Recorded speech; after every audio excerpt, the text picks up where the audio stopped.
Have you ever found yourself at a crossroads in life?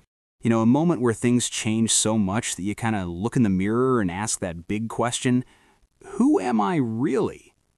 It's a feeling a lot of us get, this sense of being totally adrift when the anchors of our life suddenly shift. So let's dive into that and find a way back to solid ground. This feeling is just so incredibly common. For so long, maybe you were defined by your job or your role in the family, your relationships.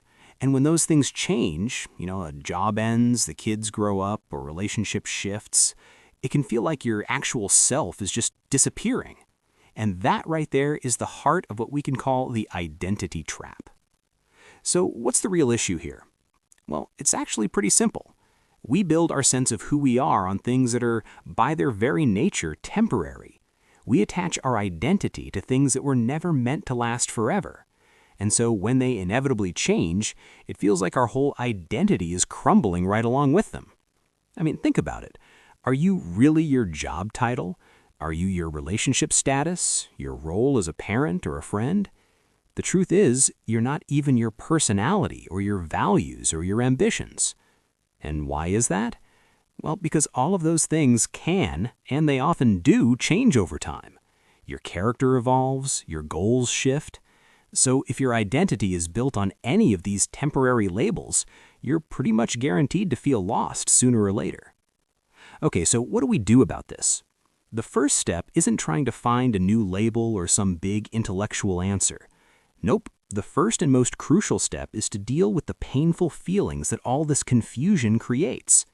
Because honestly, that suffering is what's really holding you back. When you're in this state, you're probably feeling frustrated, confused, lost, maybe discouraged. But here's the key insight. These feelings don't actually help you solve anything. In fact, they only make you feel more and more stuck. The suffering they cause is the real barrier here, not the situation itself. There's a really practical way to let go of this pain. First, just pick one of those feelings. Let's say it's frustration. Close your eyes and just allow yourself to feel it completely without judging it or trying to push it away. Second, make a really clear and firm decision. Say to yourself, I don't need this feeling anymore. I'm choosing to release it. And third, you need to validate that decision. A powerful way to do this is to take a deep breath and hold it for as long as you comfortably can, then release. Do that 3 times. This simple process helps you move from being overwhelmed by an emotion to a place of neutrality. Now that we've started to address that emotional storm, we can make a really powerful shift in our perspective. And it all starts by questioning the very nature of the problem we think we have. Just let that sink in for a moment. What if this feeling of not knowing isn't some fundamental flaw that you need to fix?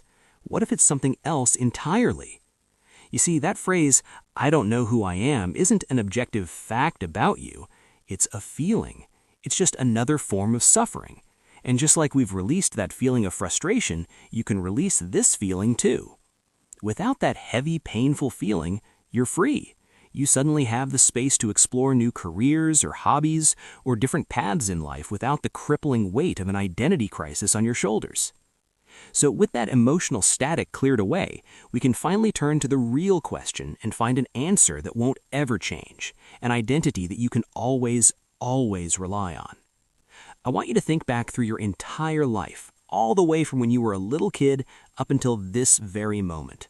Your body has changed, your thoughts have changed, your roles have definitely changed. But what's the one thing that has remained constant through all of it? What's the one thing that's been there to witness every single change? The answer is your awareness, the consciousness that is experiencing this right now. It's the silent observer behind your thoughts, the quiet presence that has experienced every single joy, every sorrow, every version of yourself you've ever been. That has never changed. This all leads us to a really profound and beautifully simple truth about who you really are. It's not complicated at all, and it has been with you the entire time. That's it. 2 simple words. I am. That is the most accurate description of who you are. Anything else you add after that, I am a teacher, I am a parent, I am happy, is just a temporary description of the permanent, unchanging you. You simply exist, and that is independent of any label or any circumstance. So the next time you feel a little lost, try this. Just close your eyes, quietly say to yourself, I am. And instead of thinking about the words, just feel them.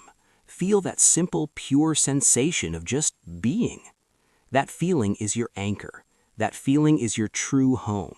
It's how you can experientially remember who you have always been. And this really shows us the path forward. It's not about finding a new, better identity to cling to. It's just about returning again and again to the simple, unshakable truth of your own existence. What if through all of life's ups and downs, your only real job was to just remember that?